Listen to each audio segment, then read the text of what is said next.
baby. It's just be.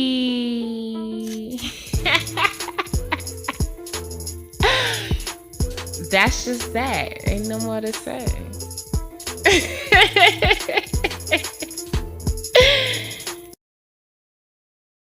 Hey guys, it's your girl JustzBEE coming at you guys with a Love After Lockup review, season 2, episode 47, Risky Business. So Megan is in her dining room writing a song because you know she's a singer now. And that's how her and Michael did all this bonding. But yeah, she's sitting at her dining room table and she's just writing and singing a lovely song, showing off all of her beautiful, talented skills. I think I'm hurting, but I'm fine. Think I love her all the time. I'm just here on my grind. Something like that. You know, now you hit me up, girl. Because I got something we can add to that.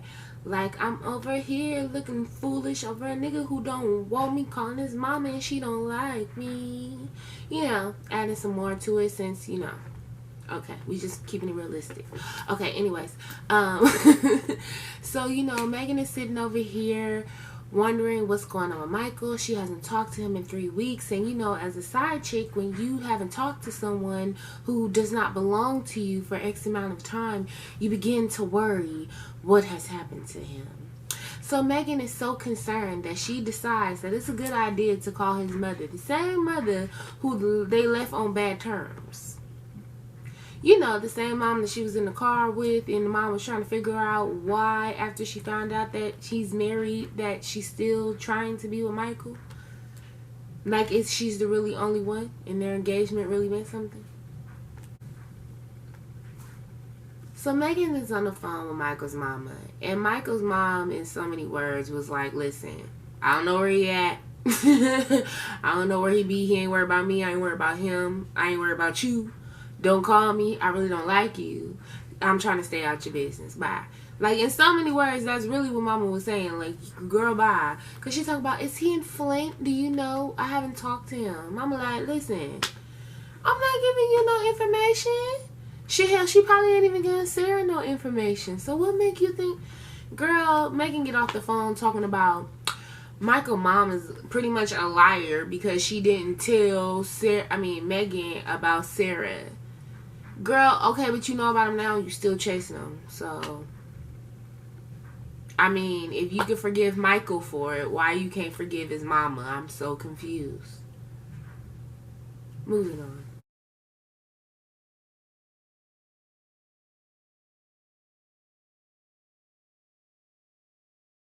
So next we have Sarah doing her mommy duties, up in the morning, taking care of her little ones, and she's up and she's texting Michael, and the producers ask her like, hey, you know, so last night you and Michael were fighting and you're texting him this morning?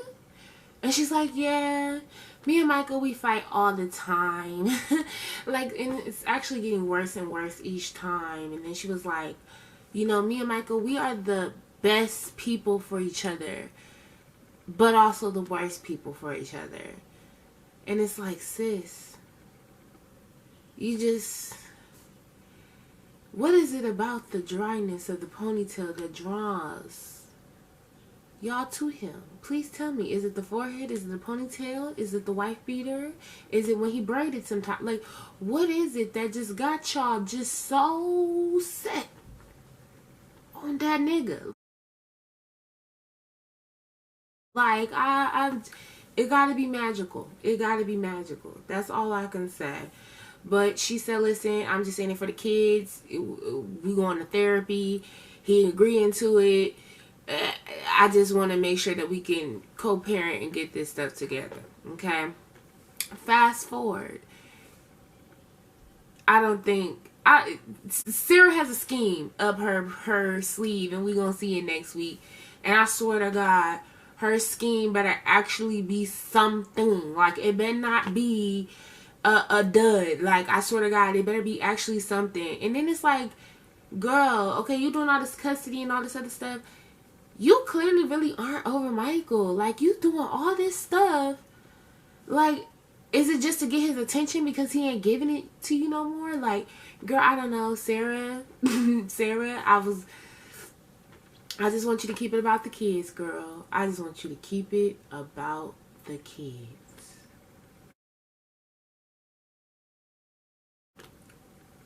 So up next, you have Michael and Maria, and then in the hotel room, laying in the bed, Michael is fully dressed, got on his shoes and everything. Girl, Maria looked like she in loungewear, like she about to lounge around the hotel all day again by herself.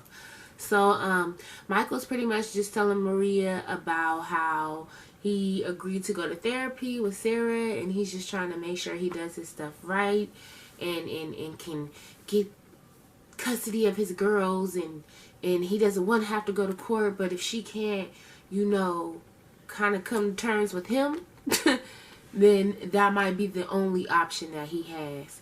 And honey, Maria let me know exactly all she cared about and all she was on when she said, oh, the kids have to understand that mommy and daddy are not together, and that everybody needs to know how to play their part and play their role. And it's just like, it kind of made me feel like I don't know if Maria really could be trusted around your kids, bruh.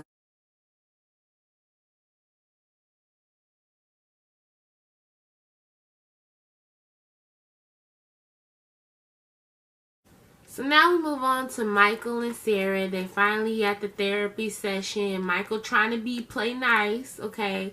He's trying to put on his nice role, like he's being all supportive and caring and understanding for a couple of seconds. So they get to the therapy session. He 30 minutes late. They still have the session. They get in there. At first I thought the therapy session was going pretty well. I was feeling like, you know, Michael was actually crying in there. I was thinking he was actually understanding and comprehending and hearing everything that was going on, maybe feeling partially bad.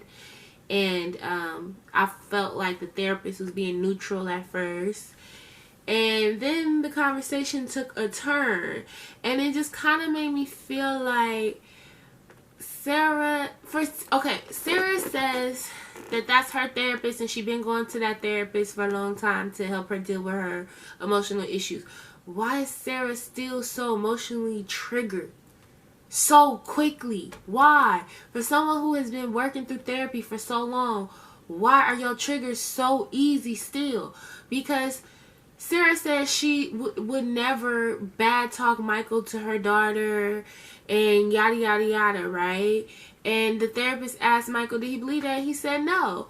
He couldn't even get out why he felt that. And Sarah was like, what? You know, like getting all emotionally triggered. And it's like, first of all, sis, don't nobody believe that goddamn lie. Not me either. I said no when he said no. And I don't even agree with this nigga. I don't even like this nigga. But you can't tell me that either you on the phone or you in there with your butt friend and you're in the living room and your daughter playing in the living room and you're talking about him and you think that you're talking in code, or you're just telling your daughter, because there's no way. Like I said in my previous video, Michael has never, ever, ever, ever took those girls without Sarah before. So why would Eviana make up in her head out the blue that she's scared of her daddy because her daddy's going to take her away from her mommy? Sarah, come on. Come on, Sarah. That's why she got so mad, because she knew there was some truth to it. She knows what's up. Come on. Sarah playing games too, bruh. Like, I don't know who to believe. You doing all this other stuff. I'm thinking, okay, you got custody of your kids. That's really what you cared about. Okay, whatever, boom. But you ain't discussed no visitations. Y'all ain't discussed shit. Y'all didn't get nothing. You didn't get nothing accomplished. It was just like when she first filed for divorce and she wanted to argue about divorce and throw the divorce papers on the table, but she didn't really want to get a divorce. It's just like, here you go with this custody shit and you're throwing it on the table and you're doing all this stuff again. But like, don't you want him in the kid's life? Like, what do you want? What do you want? I understand. He trash. Whatever you gonna choose to do, you gonna choose to do. I ain't trying to take up for this nigga at all.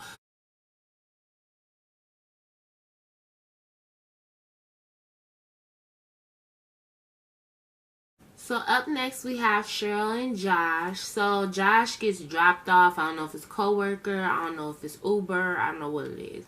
But he gets dropped off and Cheryl is already upset because she don't say no hi, no nothing. She goes straight to, why are you late? He was like, oh, you know, I was doing this thing that I do every so often called work. Yeah, that's what I was doing. And she just was like, I don't know, a little itchy. You know what I'm saying? Like, she just was acting a little stank. And he was like, so you're just going to have an attitude and be real gropey? You know what I'm saying? Are y'all going to get to it? First of all, like, I just want to take a time out to say, like, if my dude is ever going to be late, that is going to be one of the few reasons that he could be late, and I'm going to get over it. Those are the, like, that's going to be like a given. Like, that's not that serious. Like, first of all, you want him to go out there and get that money. You said you left everything to be with him, and you put everything to the side, and you out here, and you got your son. You would want, and y'all supposed to be trying to move together, you would want him to be trying to make whatever coin he can make, especially since y'all come to look at a house. Like, maybe he felt the need to work a little bit later. Like, Cheryl, baby, you need to get more information before you catch an attitude. Like, for real. So Josh said he's tired of going through this up and down every day. Like, he's just sick of it. So he said, you know what? You can bounce. Matter of fact, I'm a bounce. Matter of fact, hell, let's all bounce. I'm over. It's over. It's over. I'm done with this, Cheryl. Like, I ain't fucking with you no more. Get your ass out of town. I can live my life. She was like, you are such a piece of You think you can talk to me like I'm a piece of because you think you got your stuff all together? I was sitting here like, whoa, y'all better stop trying to say Cheryl ain't on drugs. Sis' hair look like it's thinning, okay? Sin is disappearing, okay? Sis where's Cheryl, okay? You heard mama call her a twig, okay? Like, Cheryl, I am, and then, first of all, the whole time they were arguing, I'm thinking like, where's her son? Is her son in the car? I seen that the door had cracked open when she was like still arguing with him on the sidewalk. Like, was her son just sitting in that car? Like, y'all, it take a certain type of woman to leave her kids to chase a man that just got out of jail, has so much debt to pay back, barely has a job, living with his mama, and you're gonna go and make his life better and not your own children? Girl, bye. Girl, bye. Cheryl, no. Cheryl drove away with her wedding ring still on. But, I mean, I seen some pictures online, and it looked like they might really actually be broken up for good, which was music to mama's ears, okay? Because mama was like, I never liked the bitch, okay? So, yeah, this might be the very end of Cheryl and Josh. Please. We don't want them back.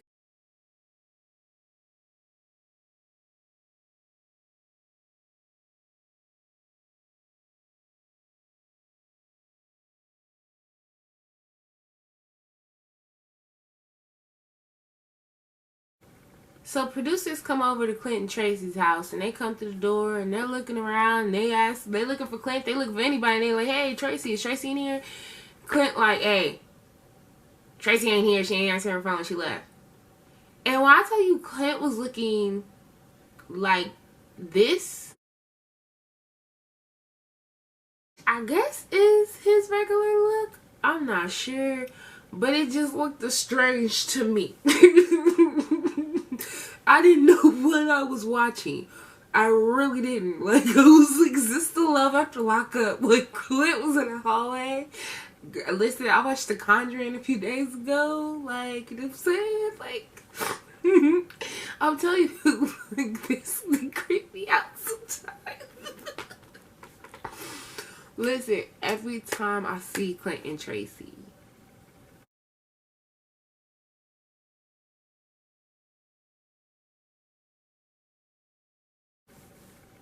so we get back to it. The producers, like I said, asked if Clint, you know, where's Tracie? Clint like, shit, I don't know, shit, hell, she ain't even talking to me right now. He trying to call her. He really got her in his phone under Goddess. And I was like, oh, Clint. Clint. Oh my god, buddy. I hope it's worth it. Oh my goodness. But yeah, Tracie eventually answers, and Clint was like so excited. And she eventually, or calls back. She eventually calls back. He answered. He get his, you know, like, I ain't been tripping voice going on. And pretty much she said that she hate him and she don't want to go and she ain't going to no rehab. And she hate him. And the producers was like, why she don't want to go? Like, why does she hate you? Why she don't want to go? And he was like, because she feels pressured and she doesn't want to do anything that she doesn't want to do. She's selfish.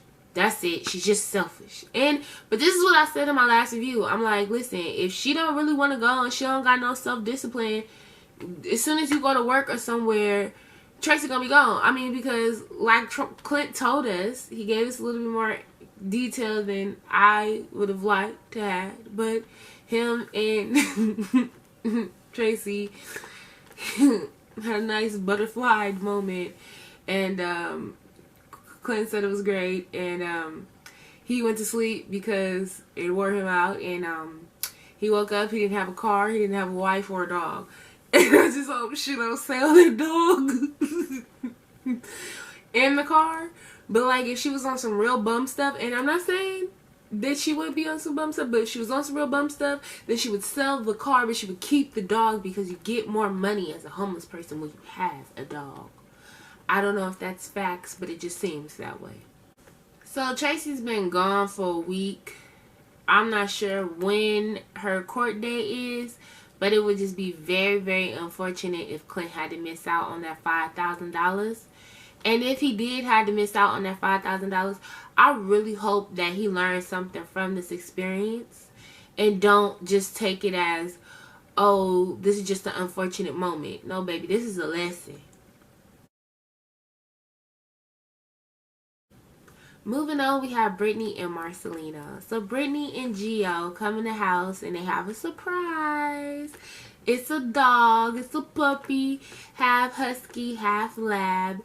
And Marcelino was actually paying the bills, actually getting the money separated out for paying the bills and budgeting and all that other good stuff.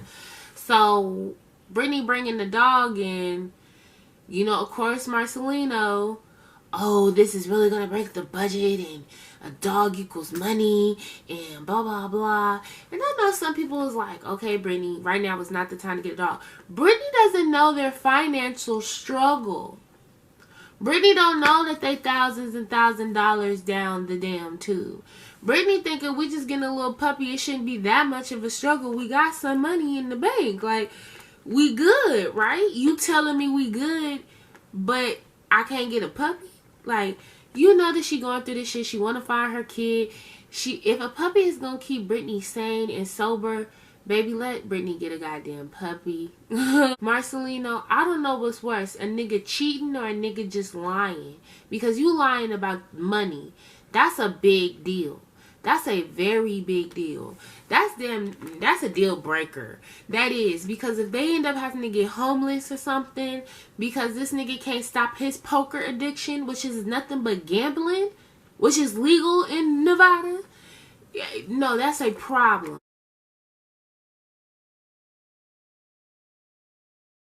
I want to see what he's doing. Like, where did he go? Because, you know, Marcelino, somebody said he in the military. Then he said he went to college and he got some type of degrees and all this other stuff. Listen, when I looked up Marcelino, he was in the Get Your Freak On video. Missy Elliott.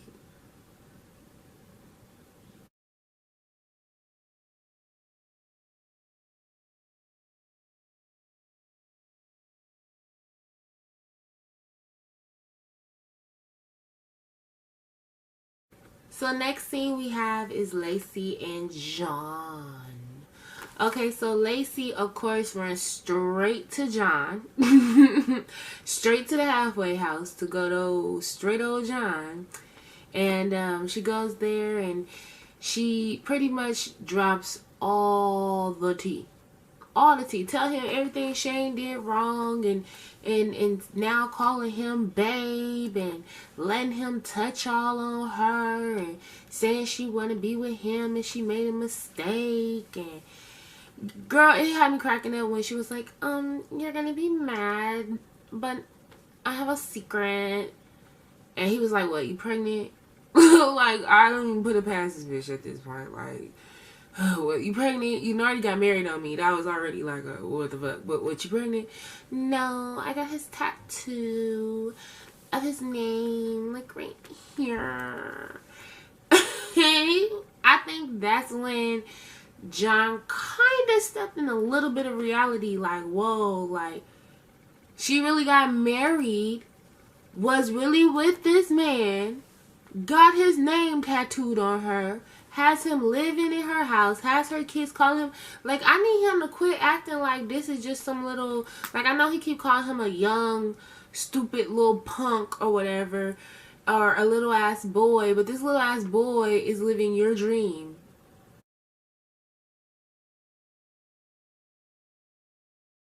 Like, this little ass boy is living what you feel like is your shoes. Like, he's in your shoes that you feel like was gonna be your shoes.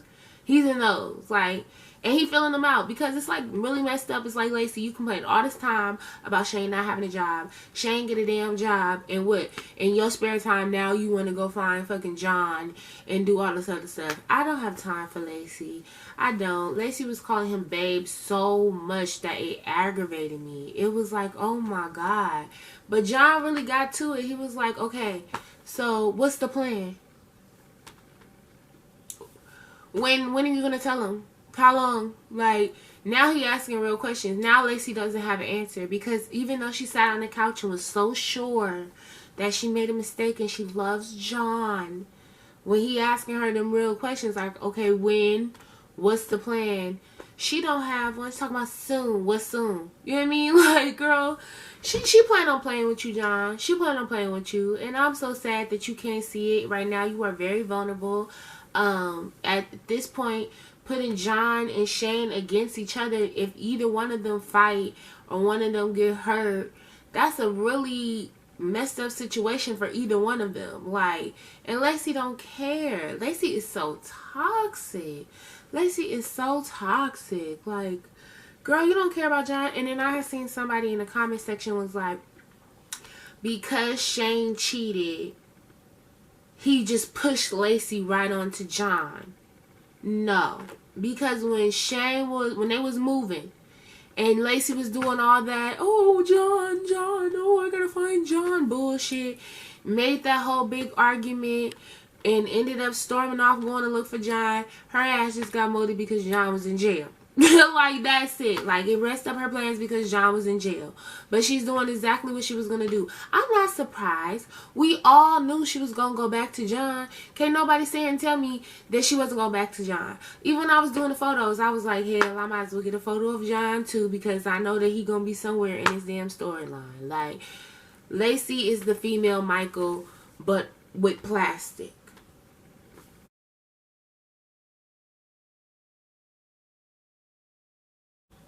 Lacey now feels like she doesn't know Shane. She don't know nothing about Shane at all.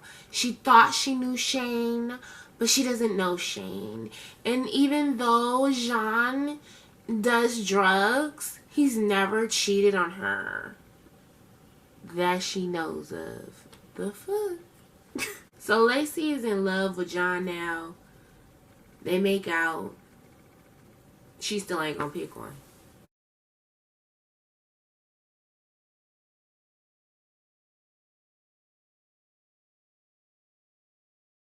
We have Andrea sitting in the bed crying. She called her friend. She like, listen, can you come get the kids?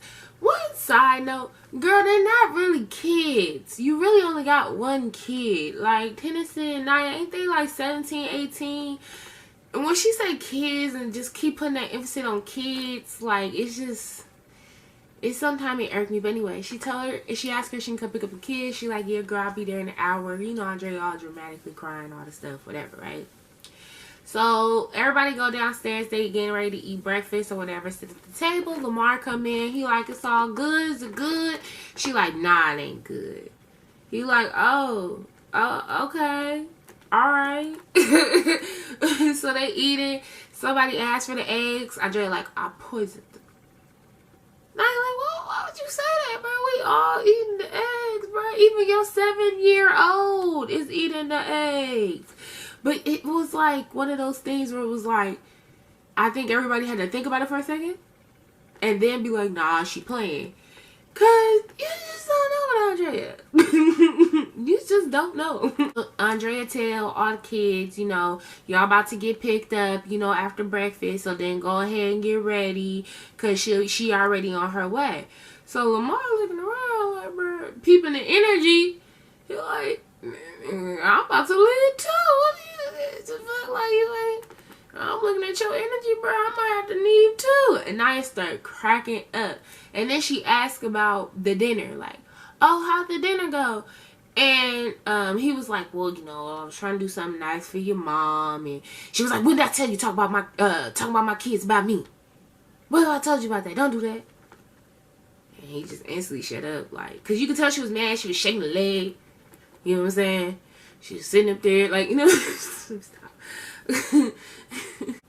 So Andrea said she was already upset about dinner last night, but she was so upset that she went looking for his debit card and found something else in his pocket.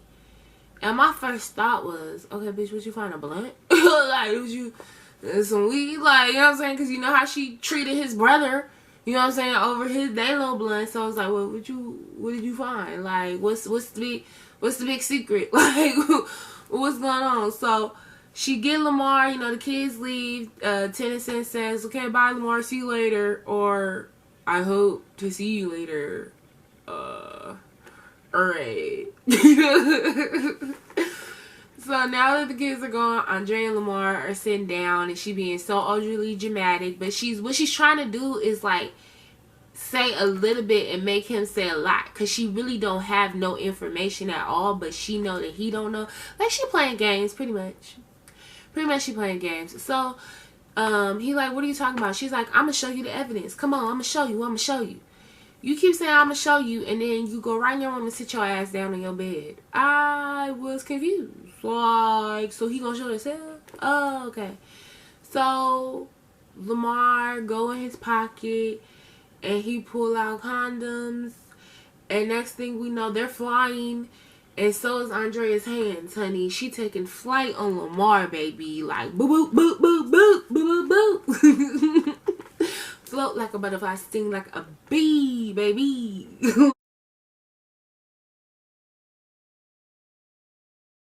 Like, Andrea was not playing. She was putting them hands on Lamar. See, Lamar left prison to be in jail with his wife, Andrea.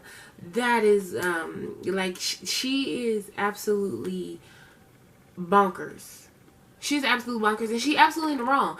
How you gonna start off? First of all, you putting your hands on this man, okay? And I don't think this is the Mormon way, by the way. I don't think that was the Mormon way. Then for two, you didn't give him a chance to say anything. You didn't give him a chance to say nothing at all.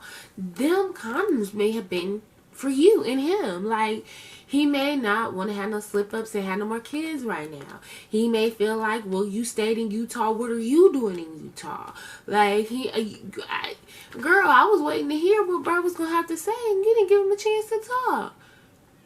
Like, because I was trying to see how many was coming out, to see maybe if it was a full box, you know what I'm saying? Like, what? And it was just like, Lamar, really? You would leave magnums in your coat pocket, bruh? If this is, you know what I'm saying? But y'all don't need to be together, no way. So it would just be a shame it would have to end this way.